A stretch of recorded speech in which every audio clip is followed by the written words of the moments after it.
Good morning. Welcome to OurTown at Comma Coffee. I'm Kurt Caraway. This morning we're talking with Pete Livermore, Assemblyman, about the legislative session that just ended. Right now we're going to take a short break for a word from our sponsor. Visit us to compare to be sure you're treated fair. Visit Downtown Coin in Carson City for a comparable quote on your coins, currency, and unwanted gold and silver jewelry. Located at 111 West Telegraph Street. Call 883-GOLD. And we're back talking with Pete Livermore. How are you doing today, Good. Pete? I'm out of the building across the street after 4 months of intensive work over there. It's good to be on the free market right now. So have things quieted a little bit? Well, it has for myself, Kurt, through this process of the many months since February the 7th. I get back in the normal routine, and we'll go to Rotary Club today that I haven't been in 4 or 5 months. Yeah. My emails have dropped significantly. Yeah. At the height, I was getting 200, 250 a day. Right now down to maybe 20, 25 a day, which is quite noticeable. Yeah. I had this routine that I'd go home, get home about anywhere 6:30, 7:30, have dinner. Hopefully sit down and converse with my wife for a few minutes and talk about the day's events. And I would go in my office to start answering my emails. And my emails would typically run me from anywhere from 9 till 11, 11:30. Read the news briefs, read everything you can, the bills that you need to look at the next day's meeting, and go to bed. And get up the next morning at 6 o'clock when my alarm went off and start the routine all over again. Get down to legislature, depending upon if you had a 7 o'clock meeting, you had to be there at 6:30. Yeah. So other than that, it just, that was the routine for that. Quite the routine there for 4 months. Even on Sundays, when you're off on Sundays or Saturday early in the session, we had Saturdays and Right. Sundays off, the routine was similar to that sense of reading material, catching up on the news briefs of what's going on, what people are saying, and getting a grasp of what the lobbyists and the other public perception of what it is. And Yeah. it was kind of funny that you asked me that, because one of the biggest emails that I got, believe it or not, was not about taxes, and what you thought it might be. It was about animals. It was called Coney's Law about abuse to animals. And what the governor, he signed, it was 299. Yeah. And that bill drew a huge amount of public input to me. Yeah. Animals are always big. I served on natural resources, and that's where that was heard at. Right. And so, it's surprisingly, even you probably have a pet at home, and I have a pet at home, and Yeah. the pet sometimes rules my house. So Yeah, they're the real evidently kings That's what there, the pet did in the legislative session over there. They took top roost over education and taxes and everything else. So, well, I mean, now that the legislature's wound down, you're probably not getting the calls from lobbyists every day and all the other stuff and the emails. They're all going home, and I got to say that, without the lobbyists at the legislature, it would be a whole different atmosphere, because they brought a lot of experience and they brought a lot of meaning to the bills that were being heard and background and information to that. There's still a way you get that information. Yeah, because I think people misunderstand sometimes the role that they play, because they're there to be the experts a lot of times, or at least to be able to push, And you're right, and they inform offer people on amendments to bills and give you, briefings of their position of this, and typically you get any particular bill, you get two sides of the issue. Right. And the person that's giving you a side today is the opposite side tomorrow in a different bill, because they represent a lot of different Yeah. issues. All right. Well, we're going to take a short break right now. Come Okay. back afterward for our sponsor. Visit us to compare to be sure you're treated fair. Visit Downtown Coin in Carson City for a comparable quote on your coins, currency, and unwanted gold and silver jewelry. Located at 111 West Telegraph Street. Call 883-GOLD. And we're back talking with Pete Livermore. Yep. Anyway, so tell us about some of the bills that you had. Some bills that I had three bills got through. And two of my three bills got to the governor's office for signatures. And the one bill, I actually had, let me start, I had 122, which is a bill dealing with alternative energy, which was the wind energy and the solar arrays.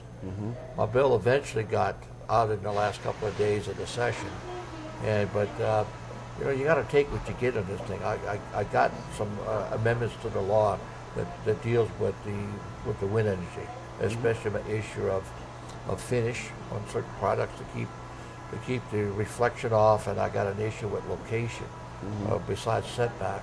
The solar array kind of got lost in the misunderstanding of different municipalities, and so that's a session. That's another element for the next session.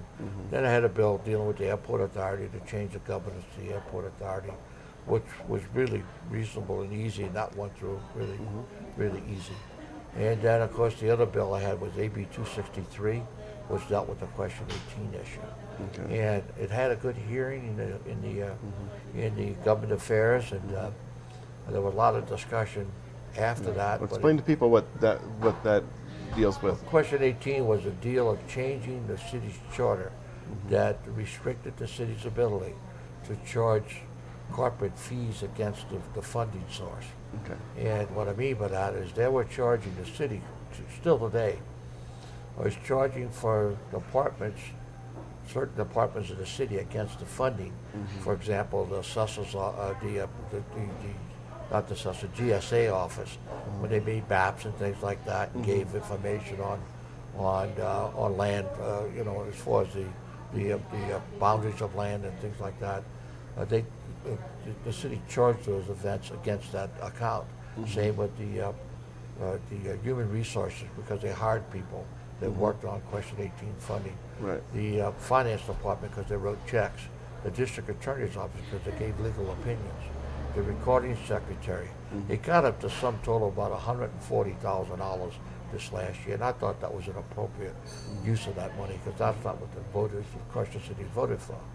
And but like I said, it had its hearing in government affairs, and it didn't get out of committee. Spoke with the chair, Lady Marilyn Kilpatrick, and she, from her assessment, she didn't feel we had enough votes on the Democrats to get out of the committee. Yeah. So come back next year, do it again next term. Well, it's like, there's a whole lot of bills that can get into committee, but a lot of them don't get out. So. Well, you're right, and I think the 1,200 bills that were estimated, there'll probably only 200 to 300 get eventually to the governor for signature. Yeah. So now the big issues this time were, of course, the taxes, and the spending bills that went through, and I know that, that was very controversial, especially on the Republican side, which of the spending bills went through. Through the weeks that we were there, for the first 12 weeks, both sides, Republicans and Democrats, and their caucus, they had positions of the Republicans stood firm what was called GovRec, which is the governor's recommended budget, okay?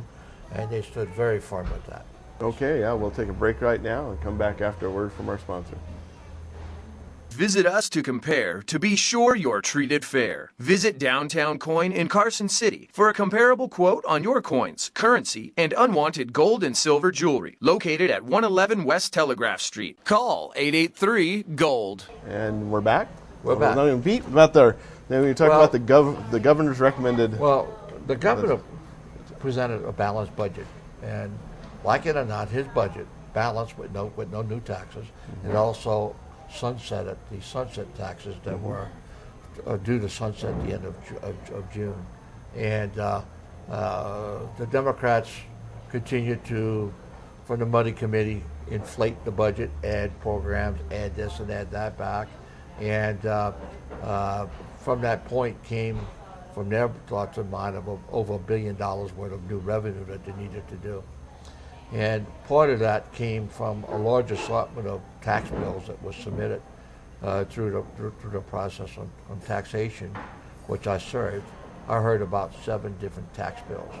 And of course, between that and government affairs, the tax bills was the margin tax. It also was the sales tax on services. It was a tax on mining, a tax on increasing the taxes on liquor and alcohol, and increasing the taxes on tobacco. And there was even a bill heard in natural resources to create a recycle bill, which would have generated the state of Nevada several millions of dollars a year in unclaimed revenue that as you paid your deposit on the bottle, you just throw them away and just didn't account for that. So So that was the kind of the process, and if we went through that, that whole arrangement of new revenue, if you call it that, against the governor's recommendation, was the Republican caucus held firm with that in both the Senate and the Assembly until the court ruling came. right. And when the court ruling came, the governor changed a huge direction in his budget and worked to retain the sunset of taxes. Yeah. And eventually, that's what the budget was adopted to include those extensions of the sunset taxes. Because he thought that there was no other way, because some of the things that hit in his budget were to pull money from these different other sources, right? You could debate that, Kurt, in a lot of different ways, but in the long run, what he did, he used the existing monies that he had in reserve accounts and other accounts that were usable, and he used that to fund the budget.